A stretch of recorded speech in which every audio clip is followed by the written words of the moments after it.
This week has been wild, so I apologize for just all this mishmash stuff that I said was going to happen but isn't happening. Hey, what is up, guys? Welcome to Minds Behind the Music. I am your host, LA. Today is a video, and this video is specifically on a topic that not a lot of people at least I know that I'm friends with talk about, and that is the Big Four, specifically the one band in the Big Four. That band that I am talking about is Anthrax. Now, Anthrax is a pretty strange case when it comes to the Big Four. They're one of the lesser talked about bands because when you think of the Big Four, you really think of three of the bands. You think of Metallica, Megadeth, and Slayer. Those are the bands that I hear whose name is tossed around a lot, at least when it comes to listening to heavy metal music. But Anthrax is the other band that is kind of the oddball out. Now, is this because Anthrax is bad?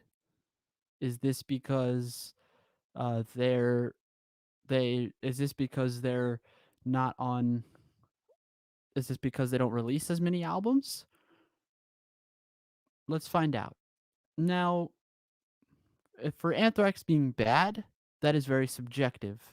Personally, in my honest opinion, I don't think they're bad at all. If anything, they're one of my favorites of the big four. They're probably up there. I think, in my opinion, they're probably my second favorite band in the big four. Now, why I don't think they're bad is because on a technical level, they're actually a very competent, very great band. They they're great live. They put on excellent performances. Like every member of the band is competent enough to know what they're doing. For example, Joey Belladonna, he is an expert vocalist. He can still sing as well as he did in the 80s, or at least as close to as good as he did in the 80s.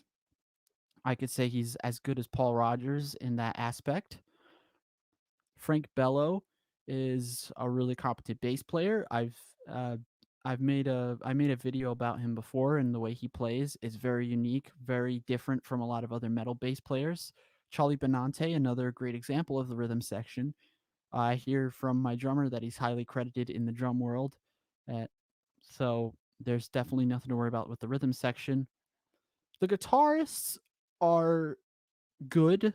They're not top tier like great shred, that kind of like highly praised guitarists that you put on a pedestal, like say Terry Kath from Chicago, Jimi Hendrix, Eric Clapton, or metal guitarists like Dave Mustaine, like Marty Friedman, like the other guitarists from Megadeth that I can never name, or Mick Mars from Motley Crue. But they're good. They're good. They're not bad guitarists. Scott Yin is a very good rhythm guitarist. Like his riffs are very top notch. They get the job done. They sound very exceptional. So they're not a bad band in regards to performance. So what else would that leave them out to? Do they not release as many albums as the other four?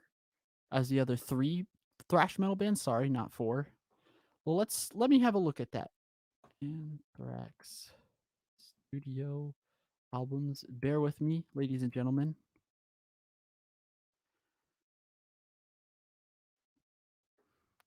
Have a look right here. Let's look at Anthrax's discography while we can.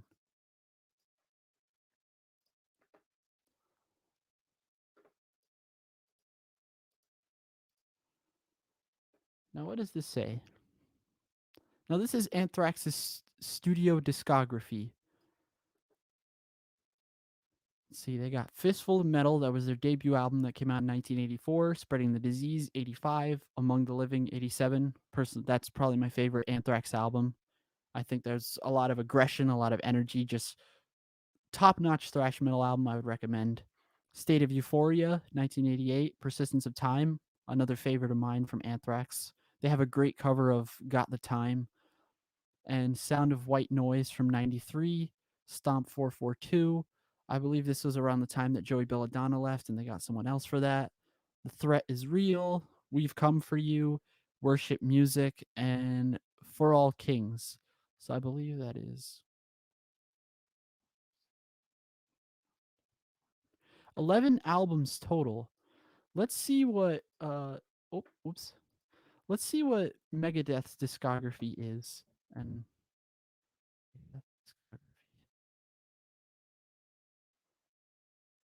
we got 15.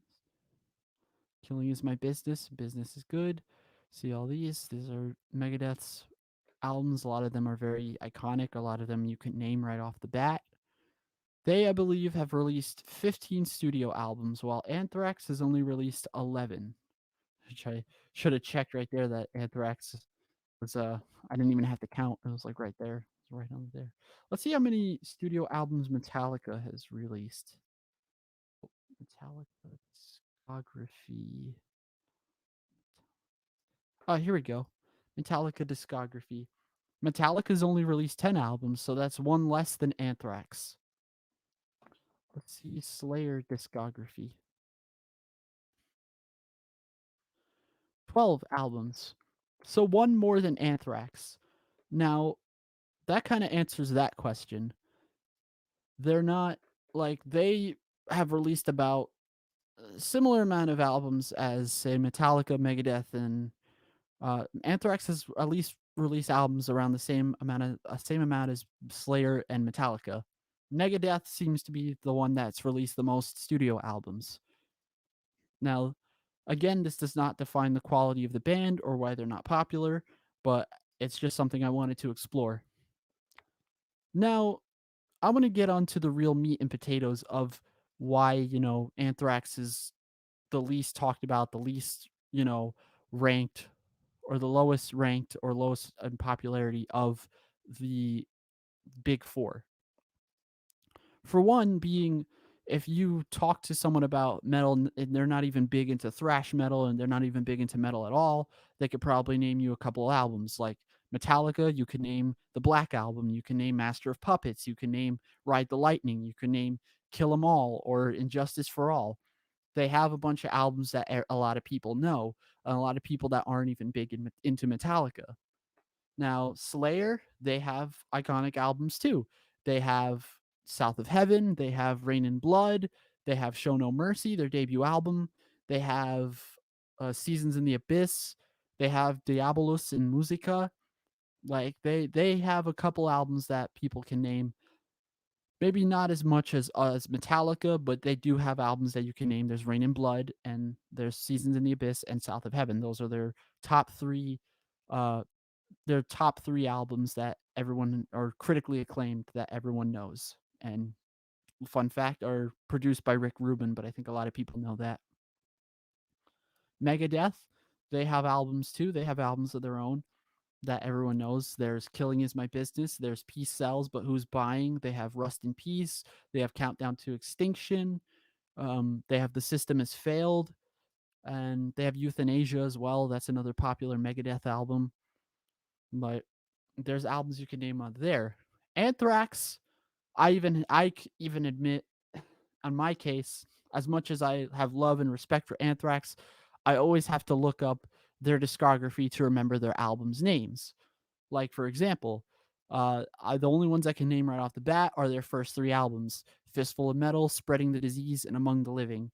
Oh, and Persistence of Time. I could name their album after that, Among the Living, or after State of Euphoria.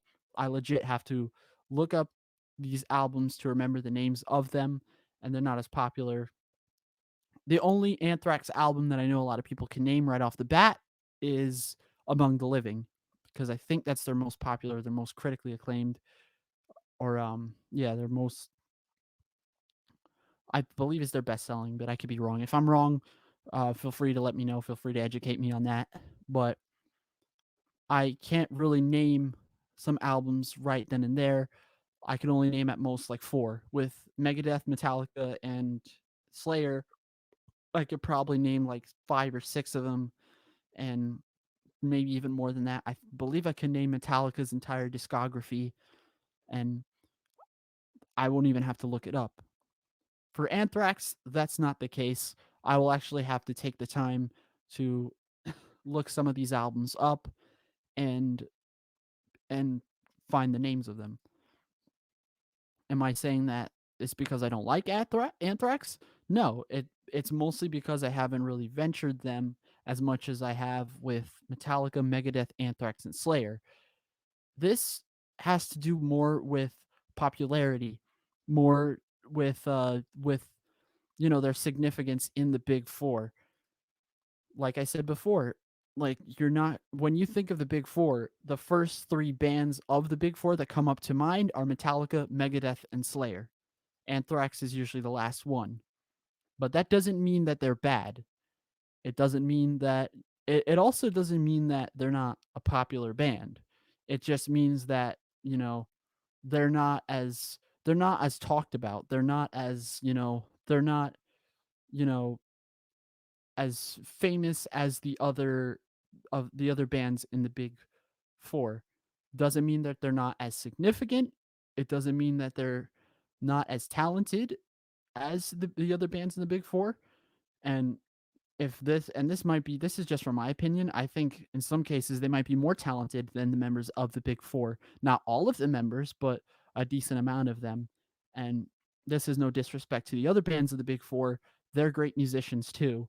But Anthrax is just a completely different case and a really unique case. And the whole point of this is just to say that, yeah, Anthrax bad? No. But are they unpopular compared to the other three bands from the big four? Yes, they seem like they are the least popular, the least talked about, because sometimes I'm even I know there's a whole running gag in this one Facebook group that I'm in where it's just Anthrax bad, hence why this video is called Anthrax bad. Um, there's basically a whole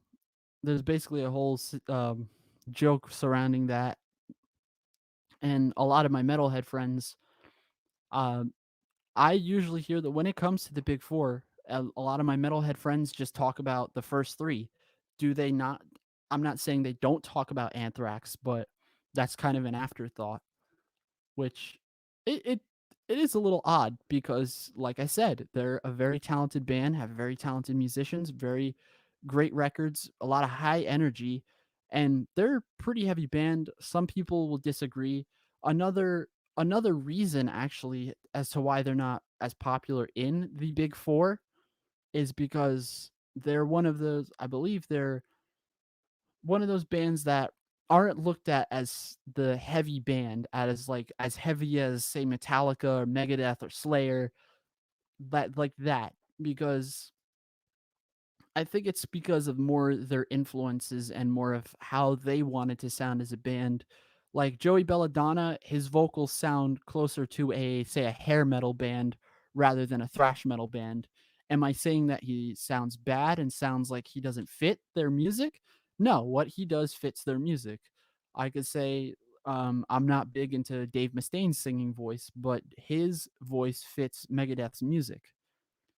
It's it's all about the it's all about what Anthrax sounds like. They're not as they're a lot of people will go and say they're not as heavy as the big four as the other bands from the big four because, this is about thrash metal. Thrash metal is slightly heavier than traditional heavy metal, or was originally seen as slightly heavier than traditional heavy metal because they incorporate other genres like punk and heavy and sometimes blues music. I know they try to use a different fashion of blues, but it's more of a mix between like hardcore punk or say like punk and traditional heavy metal to create a much heavier sound.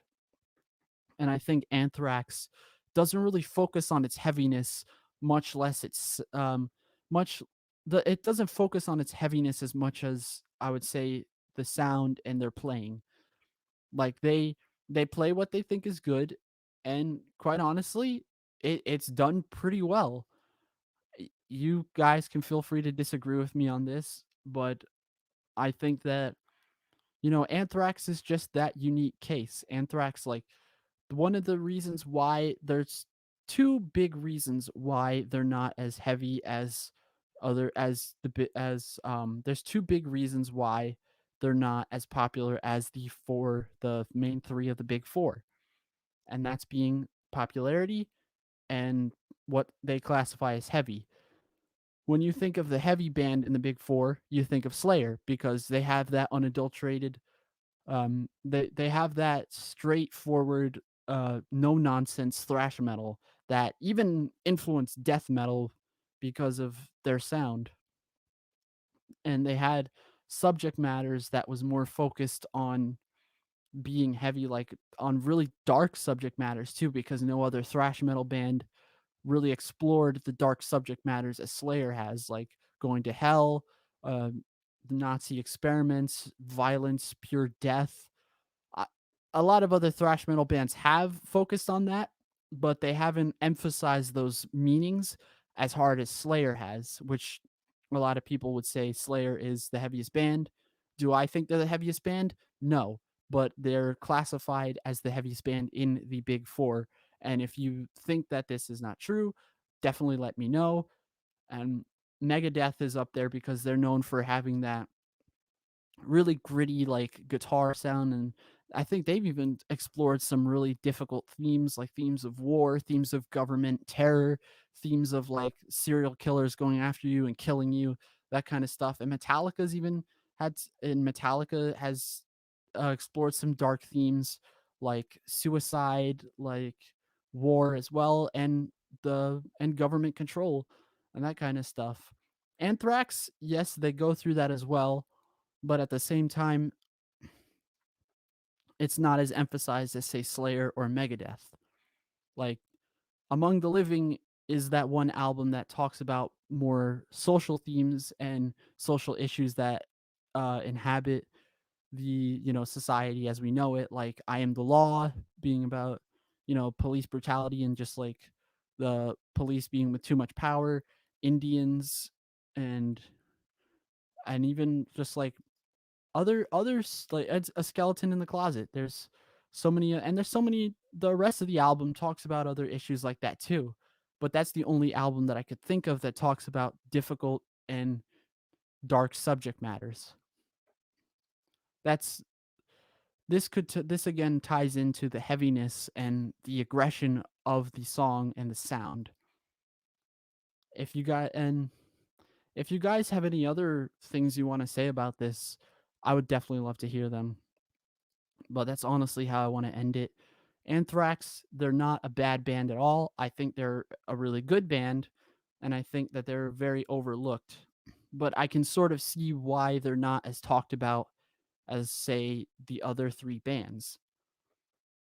It's again, they're they're not seen as heavy. They're not seen as heavy, and they're not as popular. Again, that doesn't affect the quality of the band and of the music, but it is something to really look into. Guys, I hope you enjoyed this video. Don't forget to like, comment, share, and subscribe if you want to see videos similar to this one. I I'm not sure how the rest of this week is going to go because I've been having a lot of scheduling issues personally. So just keep on the lookout for what is to come. I'll try and upload a video on Friday, but if not, I will see you guys on Monday. So take care and have a good one. And as always, stay tuned.